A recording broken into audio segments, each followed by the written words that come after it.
Bueno, sí, hay un sentido.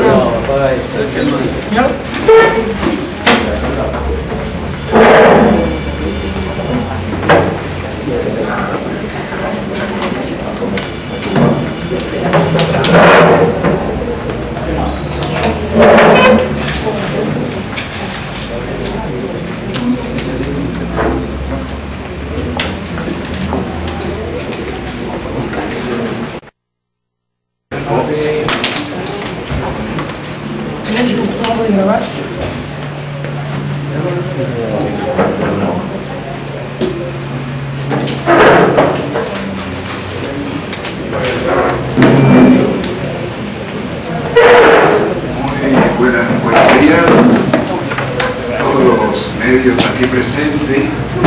Gracias por haber venido. Sean bienvenidos a este rato de comunicación. Gracias por acudir a nuestro llamado. Sinceramente le agradecemos esta respuesta a este llamado. Les hemos convocado aquí para darle a conocer lo que llamamos una nota de prensa sobre el caso de las casas de Gautier, que algunos medios se hicieron sentir dando unas informaciones muy erradas, y nosotros queremos aclarar, queremos exponer cuál es la verdad, cuál es la realidad.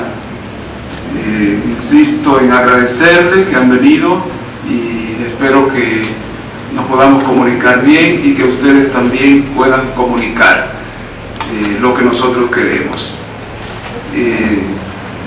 Le voy a presentar a la doctora Méndez, que va a dar lectura a la nota de prensa. Después daremos tiempo para alguna pregunta. Está con nosotros el padre Christopher, que es el que preside y el que ejecuta este proyecto de viviendas de la diócesis de San Pedro de Macorís.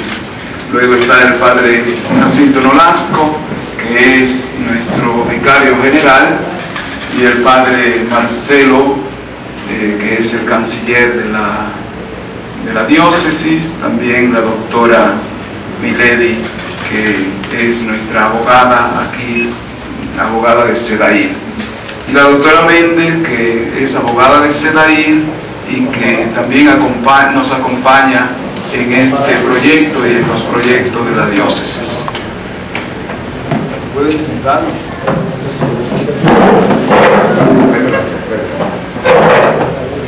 Un segundito, por favor.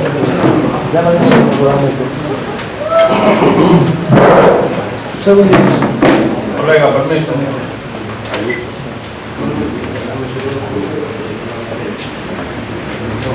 Nota de prensa sobre las viviendas propiedad del Obispado de San Pedro de Macorís, construidas en el Distrito Municipal de Gautier, Diócesis de San Pedro de Macorís. El Obispado de San Pedro de Macorís, por medio de la presente nota de prensa, quiere dejar expresada su posición y la veracidad sobre los hechos de las viviendas construidas por esta institución en el Batey Gautier, en atención a las versiones que se han emitido recientemente. Primero, el Obispado quiere ubicar a toda la opinión pública nacional sobre los antecedentes de esta relación.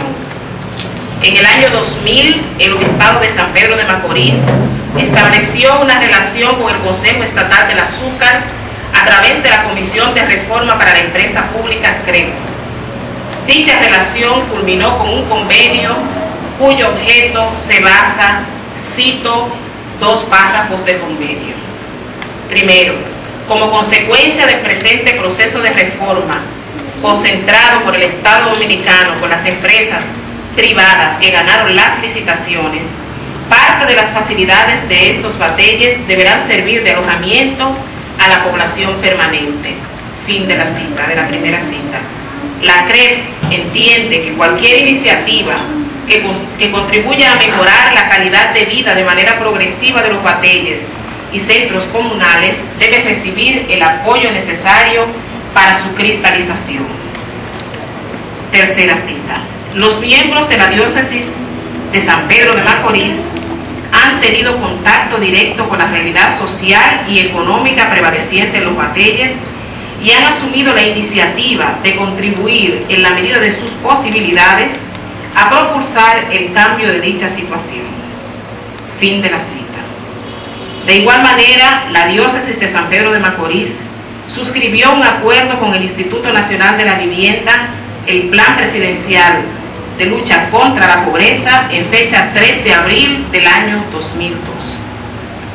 La finalidad de este convenio era reubicar a los moradores de los bateyes del Consejo Estatal del Azúcar que habían sido afectados por los desalojos que se generaron a partir del proceso de privatización de las empresas del Estado. El acuerdo establecía las obligaciones de todas las partes, siendo que en su ordinar 5.1 establece, y cito el acuerdo de la diócesis con el INVI y el Plan contra la Pobreza. La diócesis es la institución responsable de seleccionar los beneficiarios, respetando el espíritu del acuerdo, las leyes y reglamentos que rigen el INVI. Este convenio fue firmado por las tres instituciones, el Plan contra la Pobreza, el INVI y el Obispado de San Pedro de Macorís. En abril del año 2004, las instituciones firmantes rescindieron el acuerdo en virtud de que era evidente de que el Estado, a través del gobierno de turno, no terminaría con el proyecto inicial. En fecha 19 de abril del 2004, el Obispado de San Pedro de Macorís remite una comunicación en la cual establece lo siguiente.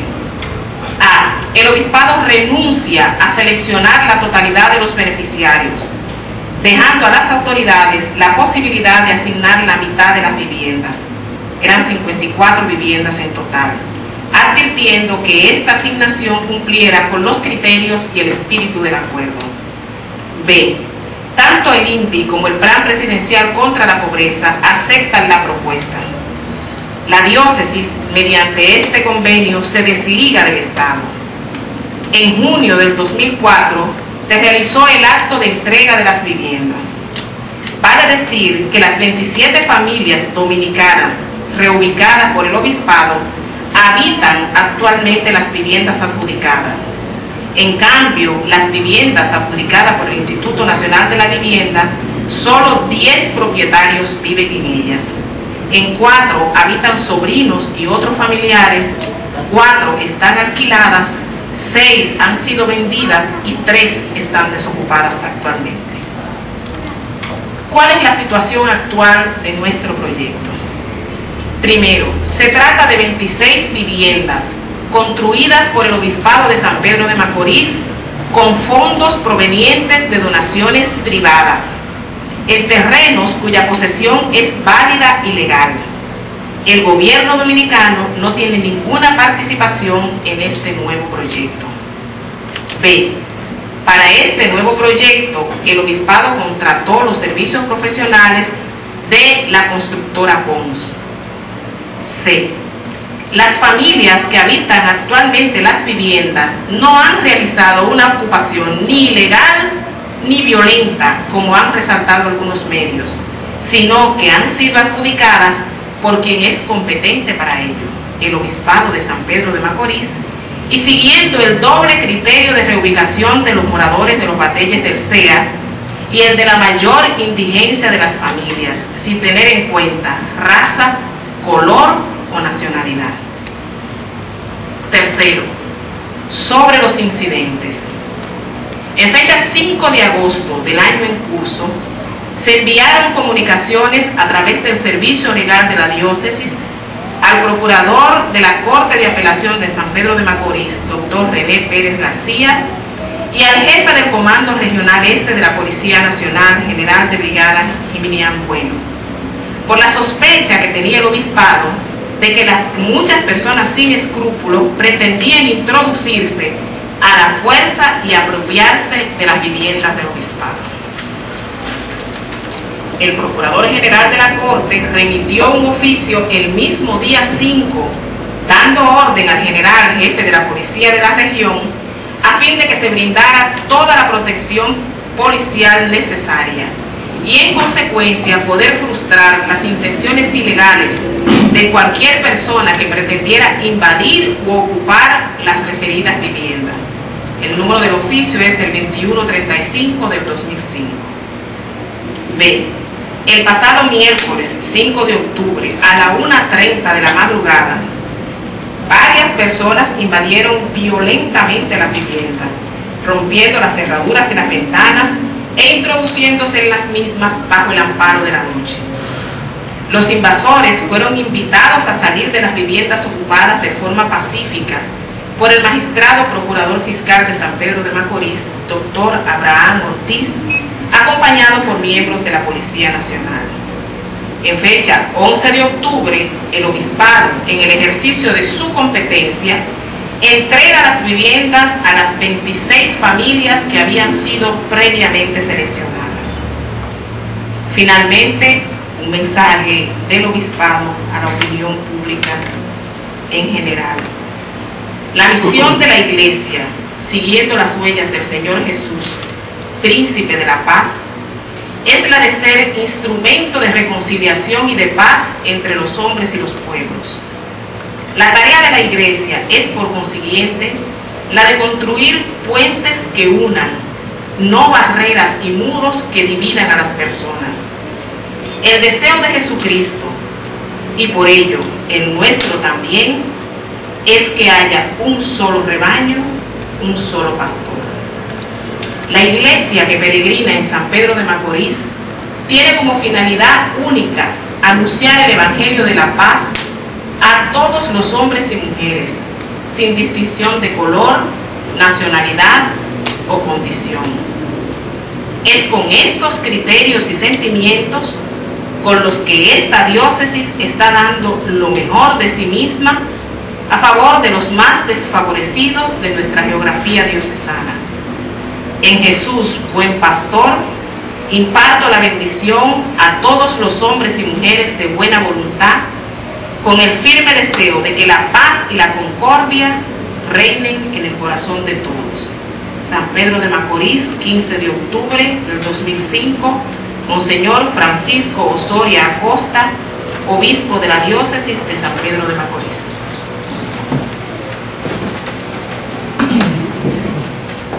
Termino el mensaje impartiendo la bendición a los hombres de buena voluntad. A los de mala voluntad no lo maldigo, no lo maldigo. Que sea Dios el que le juzgue y que le tenga en cuenta lo que hacen. La doctora Milady está por ahí, tiene copia del mensaje y lo va a ir distribuyendo a las personas, a los medios. Así que ahora sí pasamos al punto de las preguntas, observaciones. Muy bien.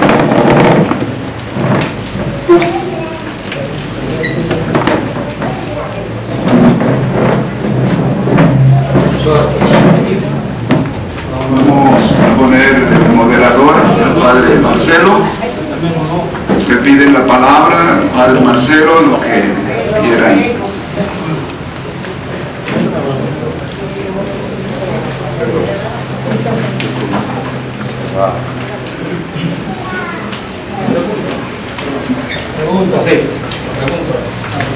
Me gustaría dos cosas. De hecho, por ejemplo, de algunos medios, ya se oyeron las explicaciones de cómo se distribuyeron, lo que se debate en algunos medios, por lo menos en la capital, es por qué se le asignaron a ciudadanos haitianos. Yo sé que se dice que no se miró ni raza ni nacionalidad, pero lo que se percibe es que en los batalles las condiciones de pobreza o de extrema pobreza embarga todo. Entonces, ¿por qué no se hizo una distribución más equitativa? Es lo que se debate en los medios. Sí. A los dominicanos y ciudadanos haitianos. El primer proyecto que fue con fondo del INVI, todas las familias que se ubicaron, tanto los que distribuyó el INVI como los que distribuimos nosotros, fueron a ciudadanos dominicanos, con cédula y todo. Todas, 27, la de nosotros, 27. He aquí que quedaba mucha gente y los que no tenían una documentación, aunque fueran los más pobres, pues no pudieron clasificar para eso. Estas 26 han sido distribuidas equitativamente, han sido, y hay más o menos la mitad que son dominicanos, de 26, más o menos la mitad que son dominicanos. Más o menos la mitad aproximadamente, dominicanos. Hay familias de origen haitiano que son necesitados y que lo tenemos aquí y que hemos recibido ayuda para socorrerlo a ellos también. Eso es. Una observación también sobre la procedencia de los fondos. Para esto tenemos documentos de quien nos ha dado estos fondos. Así que es con fondo de nosotros, gestionado por nosotros, agencia extranjera, fondos que vienen de personas de muy buena voluntad que quieren ayudar a los más necesitados. Muchísimas gracias. Con relación a lo que dice el padre, a nosotros nos gustaría saber, en ocasiones hay hermanos haitianos que tienen documentos dominicanos que no vienen de procedencia legal y son válidos porque está emitido por la Junta Central Electoral. Y por otra parte también, porque si la Iglesia siembra la paz y tiene el amor, no han controlado la avalancha de violencia que se empieza a sentir entre el pueblo dominicano y haitiano, precisamente en esta zona este del país por la situación del batallón. La avalancha de violencia. Yo estuve en el lugar de los hechos y yo no vi esa violencia. La violencia viene de otra parte. La violencia está en otro lugar, en los medios. Es que se está, yo veo la cosa así, se está animando la violencia en otras partes. Los dominicanos y haitianos conviven fraternalmente en los bateyes. Yo lo he visto en los bateyes, lo hemos visto en los bateyes. Conviven fraternalmente.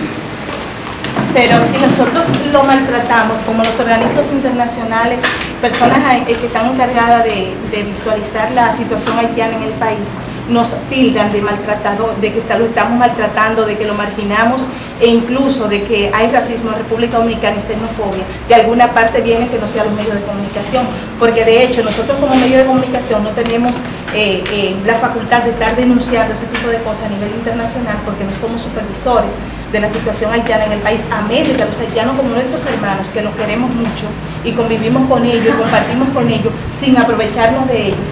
Sí, de verdad lo queremos como hermanos y no les fomentamos la violencia.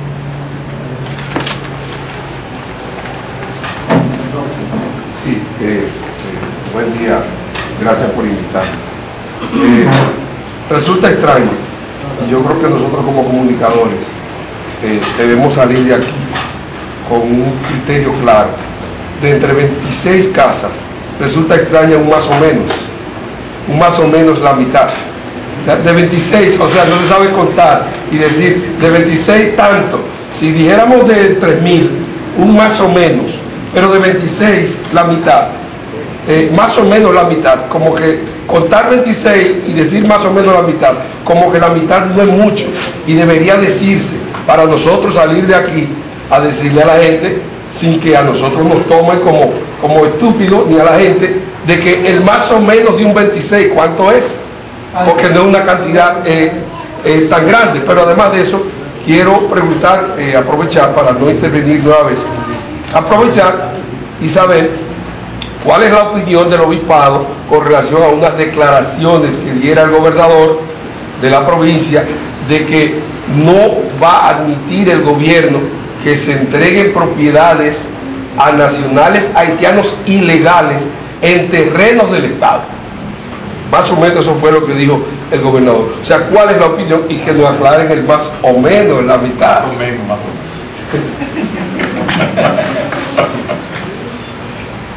17 viviendas de las 27 que se han construido han sido asignadas a familias dominicanas.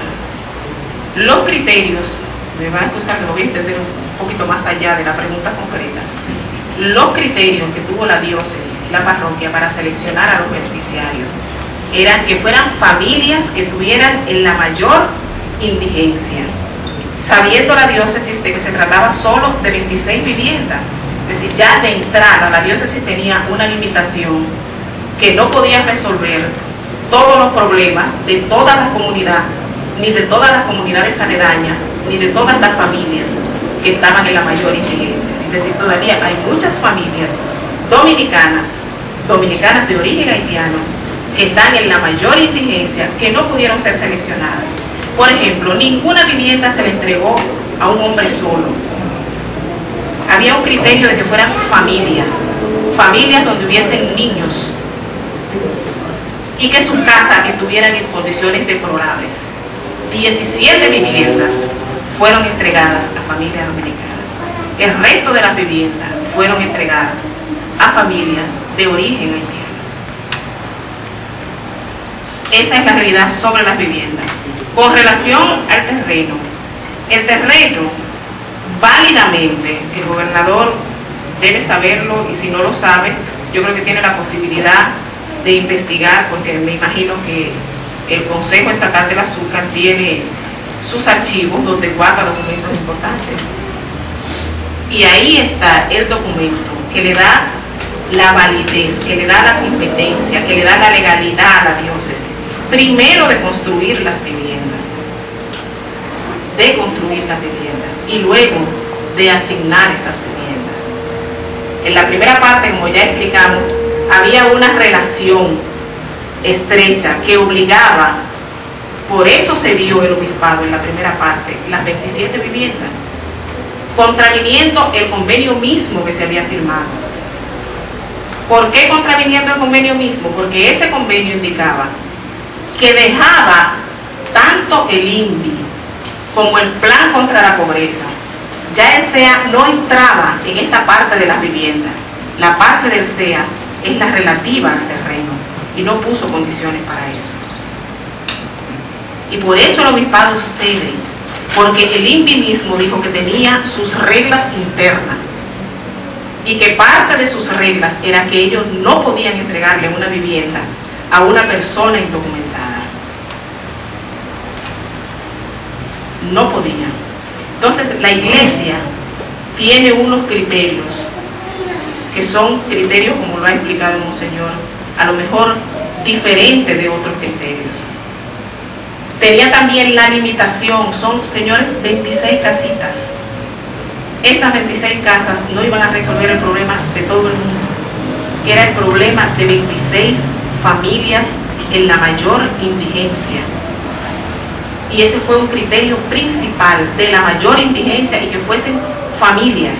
Hay mujeres solas con niños, familias. Hay personas de cualquier y hay personas de los batelles. Y en los batelles, la iglesia no ve la nacionalidad, ve personas.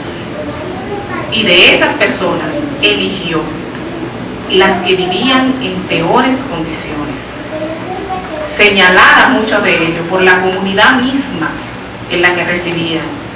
Es decir, la dureza de una gente pobre, decir, aquella persona es mucho más pobre que yo, y proponerla para que la eligieran. Entonces, con relación a los conflictos, hay también una ficción sobre los conflictos. Hay un grupo de personas, hay un grupo pequeño de personas. Ahora, el criterio que no ha entrado nunca dentro de la diócesis de San Pedro, ni dentro de la iglesia, es el criterio político. La iglesia no le va a dar ninguna casa a una persona porque pertenezca a un partido político, como pasó con las anteriores 27, y ya hicimos el relato de cuál es la situación actual de esas otras 27 familias, que evidentemente parece que solo había 10 de las otras 27 que realmente necesitaban una casa, porque son los que están ahí. El que tiene una casa cerrada, el que tiene una casa alquilada, el que tiene una casa en la que vive un sobrino o un pariente, definitivamente no necesitaba esa casa, y ahí primaron otros criterios. Entonces es bueno que se quede en el ánimo de que son 26 casitas que no daban para resolver todo el problema, y que el criterio principal era el criterio de familia y el criterio de indigencia extrema, y que eso se hizo con la participación de la comunidad, y que en la misma comunidad de Gautier hay mucha gente apoyando el que se le haya dado esa casa a esas personas porque sabían dónde vivían. Mire, yo quiero dirigirme específicamente al padre Christopher y al señor Osorio. Nosotros tenemos un precedente histórico en la República Dominicana de personas de otras nacionalidades que han servido de manera amplia y contundente en la República Dominicana sin que en toda su trayectoria haya aparecido ningún cuestionamiento. Cito: Sorana Nolan, Soleonor Gibb y muchos otros que se nos puedan olvidar ahora. Aquí en la República Dominicana les ha reconocido su labor desde la Iglesia Católica en beneficio de los dominicanos. Preocupa que sea el padre Christopher el ojo de la tormenta en una situación de esta naturaleza. El padre Ricuá, que dicho sea de paso, anoche le cayeron la pedrada mientras se encontraba en una iglesia, o ayer, de Barahona. No le preocupa a la iglesia que sea el padre Christopher el ojo de la tormenta. Y la otra es, ¿por qué si el padre Christopher, dentro de su abanico de bondad que siente por los hermanos haitianos y que no se refleja de esa misma manera en los dominicanos, ¿por qué no se ha dirigido hacia Haití a servir a los haitianos allá en Haití, que más necesitan el servicio que los que están acá? Nosotros hemos hablado ya grandemente, extensamente en un mensaje firmado por todos los sacerdotes de la diócesis, donde hemos expresado que el trabajo del padre Christopher en Los Llanos es un trabajo de la iglesia. Es un trabajo de la iglesia, es lo primero. No ver el trabajo del padre Christopher como algo individual, es lo primero. Trabajo de la iglesia, como se podría hacer en otras parroquias donde hay batalles, como se podría hacer en otras diócesis, como se está haciendo. Segundo, el hecho de que haya personas que hayan trabajado y hayan entregado su vida en bien de los demás, y que no hayan provocado dificultades, son formas, son estilos de trabajo. Uno puede trabajar muy bien sin chocar intereses, sin chocar con intereses económicos o políticos, y trabaja muy bien y no va a ser tormenta. Hace bien y no hace tormenta, es verdad. Cuando hay un trabajo que choca con intereses económicos y políticos, entonces ahí hay tormenta. Esa es la razón, y lo expresamos en nuestro mensaje. La razón fundamental de esto es los intereses económicos y políticos de algún sector del país. En todos los casos. En todos los casos. Bueno, en este caso, te está preguntando en este caso. Pero hay otros casos. No sé. ¿Cuál otro? O sea, son razones, son intereses. ¿De acuerdo? Ya tenía la mano levantada. mi pregunta iba en esta misma dirección. Para los que no vivimos en San Pedro, con las informaciones que han llegado, la percepción es que es el Padre Christopher el foco del problema y que la situación va dirigida en torno a sus posiciones en lo que es el Batey Gautier y la población haitiana aquí en San Pedro de Macorís.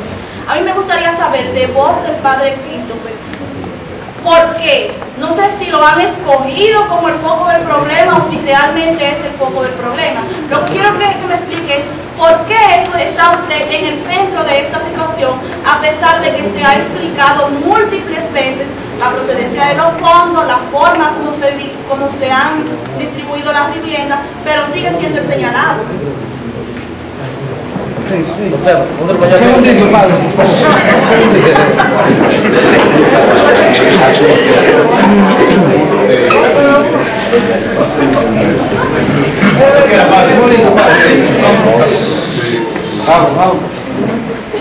Y si no digo nada ahora y me quedo callado. Buenos días a todos. En primer lugar, quiero agradecer con todo mi corazón a Monseñor Osoria, mi obispo, con quien he tenido la suerte y el privilegio de colaborar durante estos 8 años en la diócesis de San Pedro de Macorís, que con tanto cariño me ha acogido, a mis hermanos presbíteros de este pequeño presbiterio diocesano, donde por ser tan pocos tenemos todos muchos sombreros diferentes que ponernos, es decir, muchas tareas pastorales diferentes de los que tenemos que encargarnos. No soy yo, líbreme Dios de decirlo, la única persona que tiene más de una tarea pastoral. Aquí tienen sacerdotes que sufren todos los días el bochorno y el calor de la jornada en múltiples tareas apostólicas y pastorales. Entonces mi agradecimiento y mi comunión con el obispo me gustaría reiterarla de la manera más firme y más solemne. Yo soy sacerdote, yo no soy ningún activista de nada, no soy ningún revolucionario, jamás he pertenecido o trabajado con ninguna ONG ni ningún organismo internacional. Por sacerdote trabajo en nombre de una parroquia, en una geografía concreta, que es la que por un nombramiento canónico me ha asignado el obispo. Y trabajo en comunión con los hermanos presbíteros que están en parroquias aledañas. Y esto es el fundamento del trabajo. Yo, recién llegado, comencé a visitar, a conocer los diferentes lugares que conformaban la población de mi parroquia, de diferente nacionalidad, diferente condición social y demás. Y me fui dando cuenta de los problemas que enfrentaba la gente. Como sacerdote, obviamente, mi función es triple, como lo es de una manera más principal la del obispo. En el lugar concreto en el que estoy, mi función es triple, que es la de santificar al pueblo de Dios, pastorear al pueblo de Dios o gobernar y enseñar al pueblo de Dios. Es la triple función, el triple munus que tiene el presbítero, que tiene el sacerdote. Yo no estoy aquí para otra cosa más que para cumplir con la triple función que se me asignó el día de mi ordenación. Ese mismo día hice una promesa de obediencia. Es una obediencia a una persona concreta, a mí y a mis sucesores, dice el obispo, sin saber obviamente quién va a ser el sucesor de la persona que en ese momento está consagrando al ministerio. Entonces todo mi trabajo es en comunión con otros pastores, que por encima de mí también me pastorean, me orientan, me guían, con mis lógicas faltas, pobrezas humanas, como tiene cualquier persona, pero siempre en comunión con quien ejerce autoridad sobre mí y con quien trabaja a mi lado o a cuyo lado trabajo yo. Sin embargo, volviendo o retomando la pregunta que hacen, ¿por qué el Padre Christopher?, se me han ocurrido como 10 respuestas en una fracción de segundo. Quizá una de las más sencillas y más concretas: ¿por qué soy el ojo del huracán? Si es que es así como lo llaman ustedes. Pues sencillamente porque soy el párroco de San José de los Llanos. Pues si trabajara en Arroyo Hondo, pues tendría otros problemas. Y si trabajara en Huachupita, habría otra realidad pastoral diferente. Trabajo en un lugar que está fundamentalmente sometida a las estructuras de la industria azucarera dominicana. Ustedes, que son dominicanos, saben perfectamente a lo que me refiero. Y digo esto no solo con toda la fuerza de mi convicción, sino que en esta declaración pública, hay unas copias aquí para el que luego quiera tomarla, por eso cito con toda autoridad, se dice con la firma del obispo, y él lo ha dicho además ahora en sus propias palabras, es la industria azucarera la única responsable del problema que está ocurriendo. Y en concreto, en mi parroquia se llama la familia Vicini, que está empeñada en sacarme de este país. En San José de los Llanos, los haitianos y los dominicanos conviven maravillosamente. Pregunten cuántos hombres y mujeres dominicanos, profesionales que viven en San José de los Llanos, son, por ejemplo, padrinos de niños haitianos. Es una señal de convivencia. La idea del compadre en la cultura dominicana tiene mucha fuerza, porque establece un vínculo con otras personas.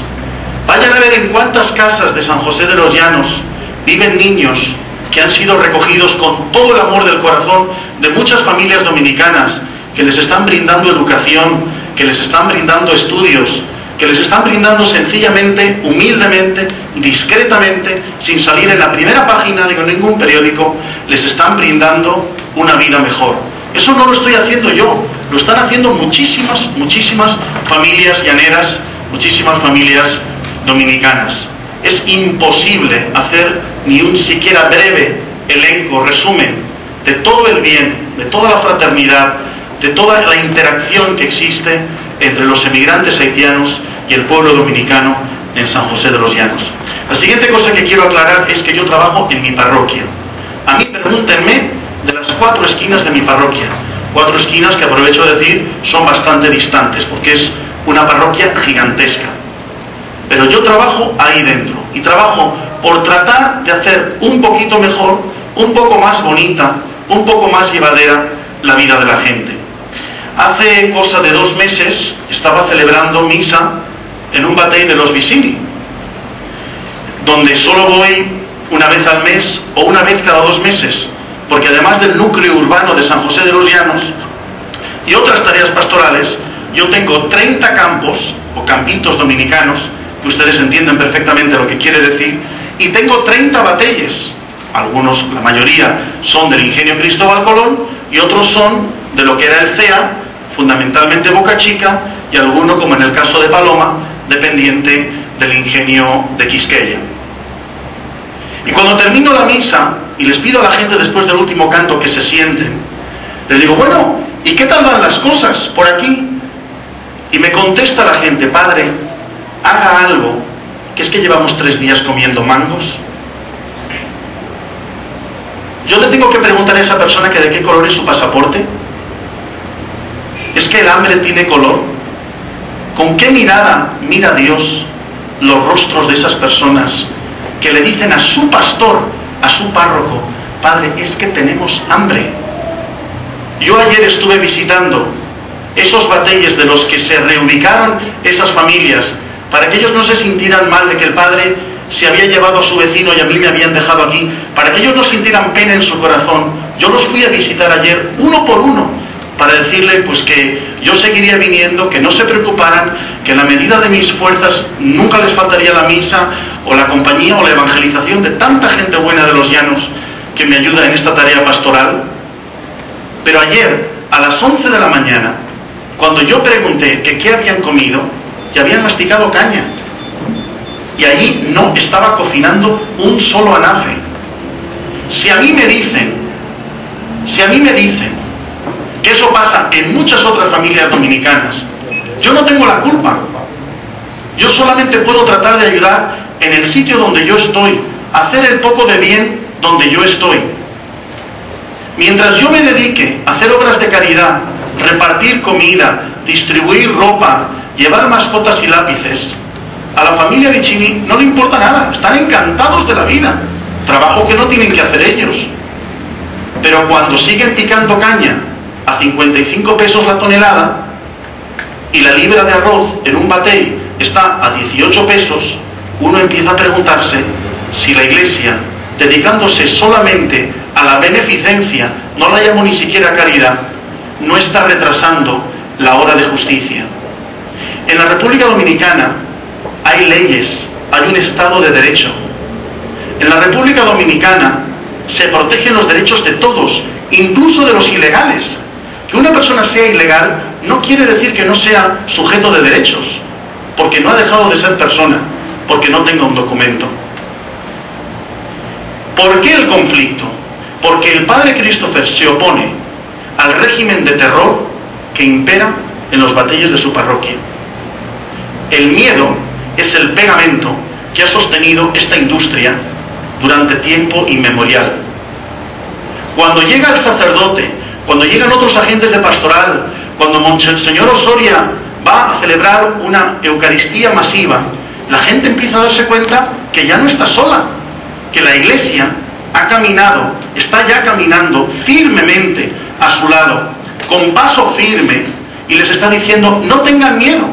Y como la gente ya, no digo no tiene miedo, tiene menos miedo, comienza a sentir la libertad de poderse mover libremente. Tú no puedes obligar a punta de rifle a que una persona permanezca dentro de un lugar o en un puesto de trabajo. ¿Cómo es posible que un capitán del Ejército Nacional, como el capitán Amarante, sea el jefe de la seguridad de una empresa privada y tenga un ejército de guardias campestres que a punta de rifle retiene a los braceros que son traídos a las 3 de la mañana? A mi parroquia, en la zafra 2004-2005, del mes de noviembre de 2004 al mes de marzo del 2005, al batey de Copellito del ingenio Cristóbal Colón trajeron 10.000 hombres. Y el padre Christopher es el que está haitianizando la República Dominicana. A lo mejor ustedes deberían de mirar si el ojo del huracán les está haciendo a ustedes mirar en otra dirección. El problema no es quien diagnostica la enfermedad. El problema es quién es la causa de la enfermedad. ¿Por qué a una persona que se quiere escapar de un puesto de trabajo se la puede encerrar en la caseta de un abono y apalearla a machetazos, a planadas del machete? ¿Por qué los campos de caña de mi parroquia los siembran niños de 9 años a 7 pesos el surco? Eso se llama trabajo infantil y está condenado por todas las leyes internacionales del trabajo, por la OIT y creo, no sé, no soy ningún jurista, también por el Código Laboral Dominicano. Miles, cientos de niños, yo lo tengo perfectamente documentado, fotográficamente, siembran la caña con el uniforme de la Escuela Nacional de la Secretaría de Estado de Educación Dominicana, cuando tenían que estar en la escuela. ¿Por qué ustedes no denuncian eso? No es aquí donde está la noticia. La noticia no es este que la habla. La noticia es lo que está pasando ahí. Si a ustedes de verdad les interesa, no sé, el huracán, el ojo y el que lo tiene puesto, vayan a ver lo que están pasando en los campos de caña, que es mi parroquia, son mis feligreses. ¿Y qué clase de pastor sería yo? ¿Qué cuentas no le tendré que dar yo a Dios, habiendo visto el abuso, el maltrato y la explotación humana que están sufriendo de parte de una todopoderosa familia a la que todo el mundo le tiene miedo en este país y contra quien nadie se atreve ni siquiera a publicar una noticia?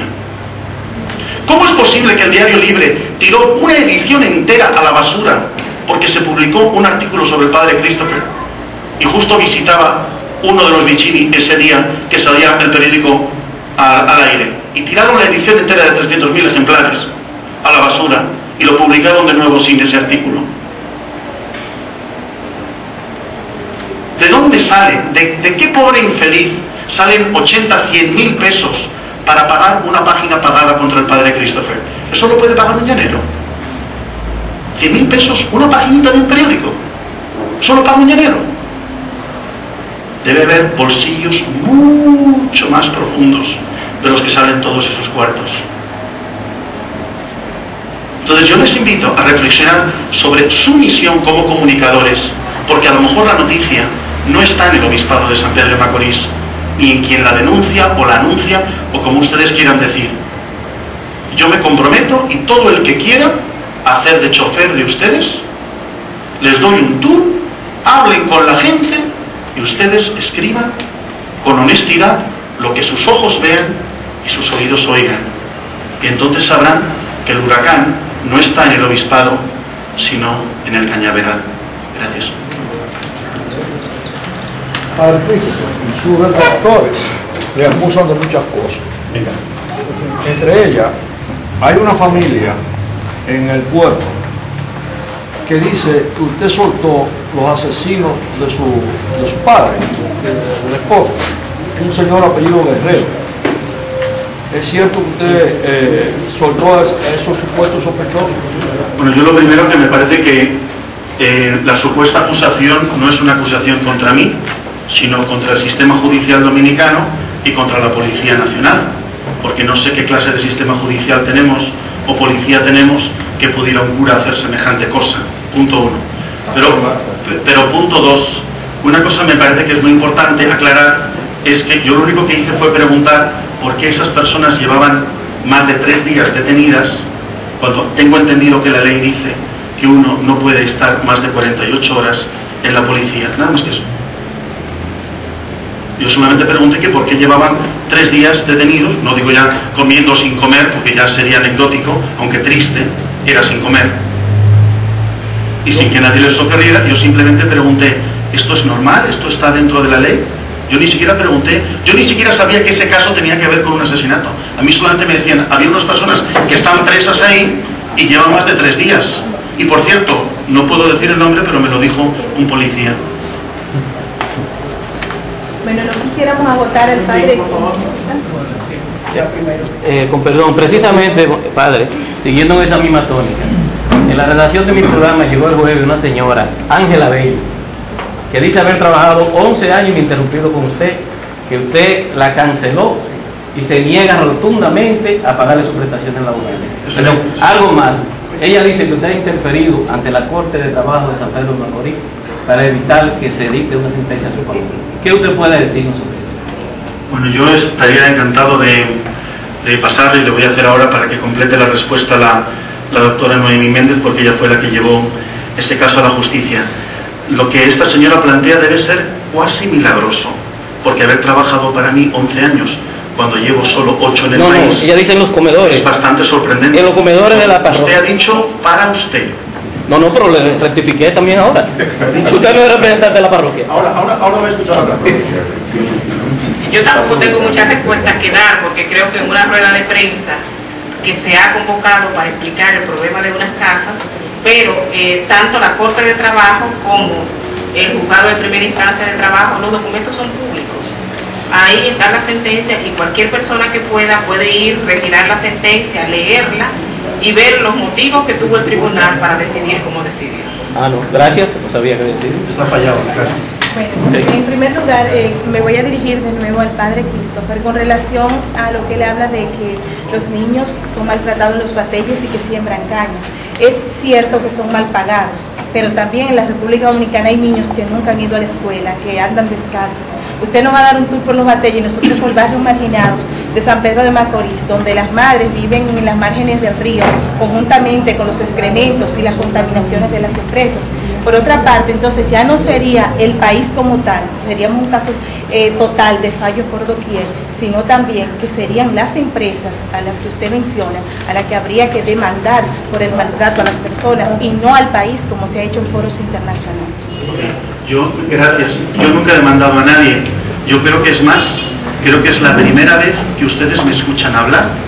A mí me maravilla ver que el padre ha dicho y el padre ha hecho cuando ni me conocen, ni he hablado, ni he dicho nada. Creo que es la primera vez que ustedes escuchan al padre Christopher hablar y decir lo que piensa. Estarán ahora en acuerdo o en desacuerdo, pero opinar sobre mí, sobre mi trabajo, sobre la misión pastoral, sobre la tarea de la iglesia, sin ni siquiera nunca haber escuchado una palabra de su boca, ni leído una palabra que él haya escrito, me parece un poquito irresponsable. Lo que señalabas hace un ratito que ya lo he contestado, pero te lo vuelvo a contestar con todo cariño. Yo te decía que es verdad que hay muchísimas otras miserias y sufrimientos y penalidades en este país y en todos, y hay miseria y pobreza en todos los sitios. Yo lo que te he contestado antes, y te lo repito ahora, es mi tarea es mi parroquia. Espero que tenga el mismo entusiasmo para trabajar en cualquier otro sitio donde la Iglesia me envíe. Ahora estoy donde estoy. Ahora estoy en San José de los Llanos. Esa es mi parroquia, esa es la que yo quiero con todo mi corazón. Me parece que es muy injusto muchas de las acusaciones que se han hecho. Para mí me es un motivo de gozo, y aprovecho a decirlo, el poder sufrir todas estas persecuciones y calumnias. A mí me han acercado mucho a Dios, me han acercado mucho al sufrimiento de Cristo, me han hecho entender la pasión del Señor, me han hecho entender la pasión de San Pablo y de muchos santos que han tenido que sufrir por causa del reino. Y para mí es un gran privilegio. Evidentemente, y he mencionado que hay muchísimos otros sufrimientos. Yo solamente he sido encargado por la Iglesia de esas 4 esquinas de la geografía diocesana. Cuando esté en otro sitio, trabajaré en otros asuntos. 2 preguntas más Ya y que vamos. terminamos.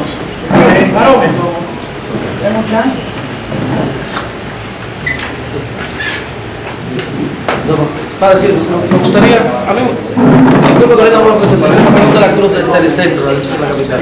No, lo que me gustaría, Gente que no haya hablado. lo que me gustaría es No me pueden pedir hablar. lo que me gustaría es, porque se ha llegado mucho, es, primero, la condición de pobreza de los batalles es igual para haitianos y dominicanos. Entonces, lo que la gente dice y lo que te percibe es que usted solamente favorece a los haitianos. ¿Es verdad o es incierto eso? Esa es una respuesta. Mire, en mi parroquia no hay ni haitianos ni dominicanos, hay feligreses. La pregunta que voy a hacer es para el obispo, ya, básicamente. Nos excusan, y no sé si hablo por los demás colegas, es que el obispado, nosotros no estamos tan cerca del obispado muchas veces, y hay que aprovechar la situación para uno preguntar, porque cada quien se aprovecha de las situaciones. Y en el plano, yo no sé, yo tengo problemas con la matemática. Traer 10.000 haitianos a San Pedro de Macorís, se necesitan vehículos. Si ponemos vehículos que son a 100 personas que vienen, se necesitarían más de 100 viajes de vehículos que traigan 100 personas, multiplicado eso por las horas que tienen, que son como 7.000 o 10.000 horas que tienen que dar a la zona fronteriza. O sea, en ese aspecto yo voy en hacer esa aclaración de 10.000 haitianos, traerlos a una zona. Eso conlleva mucho movimiento vehicular. Y la otra es al obispo que nos explique. Yo estuve en el Hospital Sagrado Corazón de Jesús, muy limpio, muy bonito, muy aceptable. ¿Por qué los rótulos donde indica cada uno de los consultorios está en español y en creol? ¿Por qué esos rótulos dicen pediatría y pediatría dice abajo en creol? Medicina familiar lo dice en español y en creol, o sea, en castellano y en creol. Eso es lo que... Yo cuando me preguntan eso, siempre contesto que por la misma razón que cuando el avión llega a Nueva York de Santo Domingo y te bajas del avión, dice grande, welcome, y debajo dice bienvenido. Si todo el mundo supiera inglés, no pondría bienvenido. Pero saben, llegan muchos dominicanos a Nueva York que no saben ni palote de inglés. Pero es una manera muy bonita de acoger a la gente que no habla el idioma del país a un lugar nuevo donde ha llegado. Es muy posible que, dado el alto índice de habitantes de Haití en República Dominicana, que quizá se beneficien de los servicios de salud que allí se ofrezcan otra vez, siguiendo los criterios de la Iglesia, sin mirar raza, lengua, condición, nacionalidad, etcétera, con el único criterio de que están enfermos, que es para lo que están los hospitales. Es muy posible que eso sea un pequeño servicio a gente que quizá no hable bien español.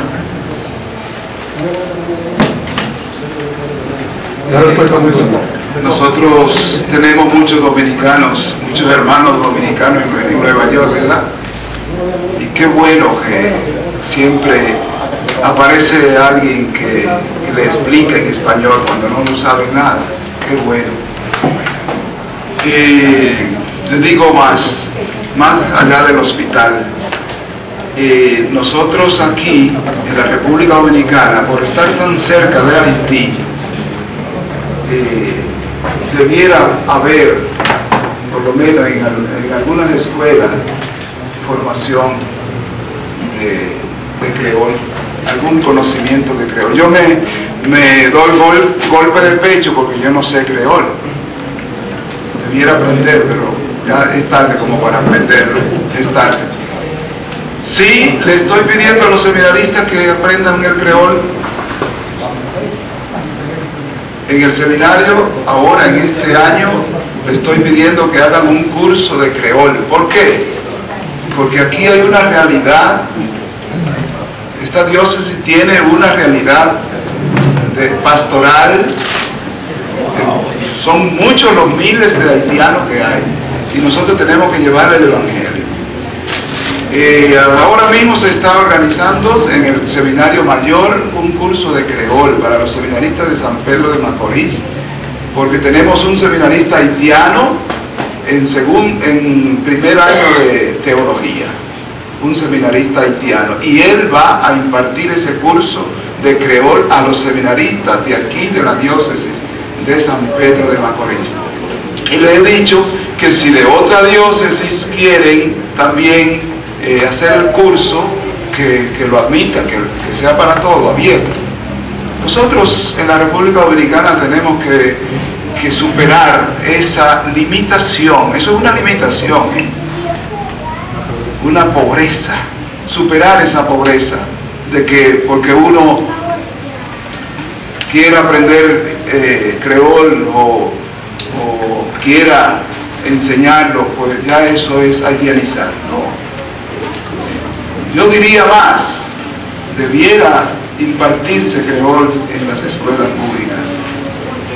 Aquí la mayoría de los inmigrantes son de Haití, que lo traen el gobierno, que lo traen las empresas privadas. Tenemos esa realidad. Con eso nosotros no estamos haitianizando el país, más bien estamos aceptando una realidad, conviviendo con una realidad que es, como nosotros decimos en la iglesia, y no lo decimos nosotros, sino que nos lo enseña la iglesia. El Papa Pablo VI dejó esta frase y el Papa Juan Pablo II lo ha repetido muchísimas veces: en la iglesia no hay extranjeros. Y qué alegría de nosotros los dominicanos cuando en Nueva York se ha podido celebrar la misa en español. Parroquias que antes no tenían misa en español y que todo era inglés. Qué alegría cuando se empezó a celebrar en español. Y cuando que fue en los sótanos de las iglesias que empezaron. Y qué alegría cuando ya pueden celebrar arriba, en la otra iglesia de arriba. Qué alegría para los dominicanos. Y qué alegría cuando los dominicanos pudieron hace 40 años celebrar una misa en la Catedral de San Patricio. Los dominicanos. Y yo he ido a celebrarla, a presidirla. Ahora, en enero pasado, yo fui a celebrar esa misa con los dominicanos para la Altagracia. Qué contentos nosotros. Le estoy dando datos para que superemos esa pobreza de nosotros. Gracias. Yo creo que terminamos, ¿verdad, Marcelo? Uno más. Ya. Yo lo primero que quisiera, mi única crítica que quisiera hacerle a la iglesia, a todos los obispados, al Padre Cristo, es la siguiente: y él no habernos dado la oportunidad de conocer las cosas tan a detalle antes de tiempo. Si toda esta información no la hubiera tenido, tal vez otras cosas, otros gallos cantarían, porque aquí en verdad se ha tergiversado mucho sobre eso, y yo soy de lo que creo, yo soy un revolucionario, creo en eso, pero soy de lo que creo que el obispado de aquí no son los principales, no son los responsables de nada lo que tiene que ver con el caso haitiano. Es más una mala interpretación que ha habido, y que gente, sobre todo confundida de buena voluntad, gente que inclusive uno quiere, y tal vez están confundidas porque son gente de buena voluntad, pero otros que están preñados de odio y de maldad y de resentimiento son los que están creando esto. Así que sigan para adelante, que uno sabe quién es el responsable de esto. Gracias. Hay dos cosas. El obispado, la iglesia, trabaja, cumple su misión. Acérquense a buscar informaciones. Nosotros estamos predicando y en la iglesia, en los templos, predicamos y llevamos un trabajo. No podemos estar rociando lo que estamos haciendo. Si alguien quiere el documento, el mensaje de la diócesis, aquí hay copias. Bueno, muchas gracias. Bueno, vamos a ver. La iglesia, cuando ahora van a efectuar,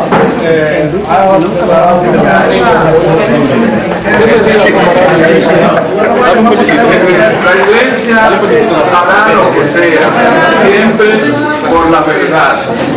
Es un caso que yo no conozco, es algo que no tengo que hablar de eso, no tengo el dato, no tengo la veracidad del hecho, si eso es verdad o es mentira, lo que sea, pero no es mi caso. La iglesia va a hacer lo que tenga que hacer en su momento. De acuerdo. Quiero agradecerle a todos lo profesional ahora. Quiero agradecerles sinceramente que hayan venido. Traten de ser, como dijo el hermano, ¿cómo se llama? El revolucionario. El revolucionario,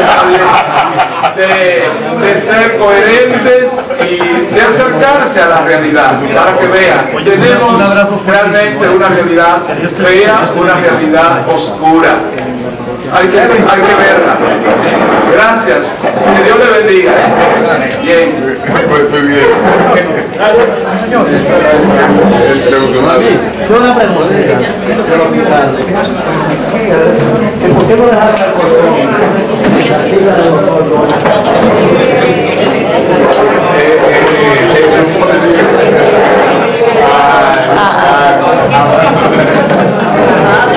¿Cómo te va? Bien. ¿Está bien? ¿Cómo está?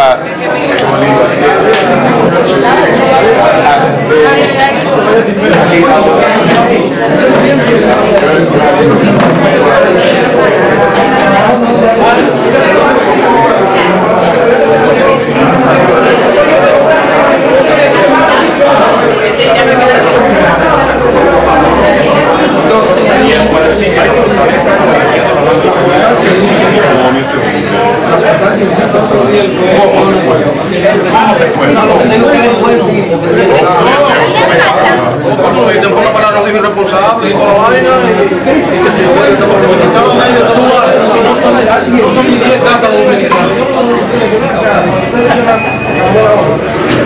El hijo dominicano dice, no merece nada, el que es valiente, el que no es valiente, el esclavo.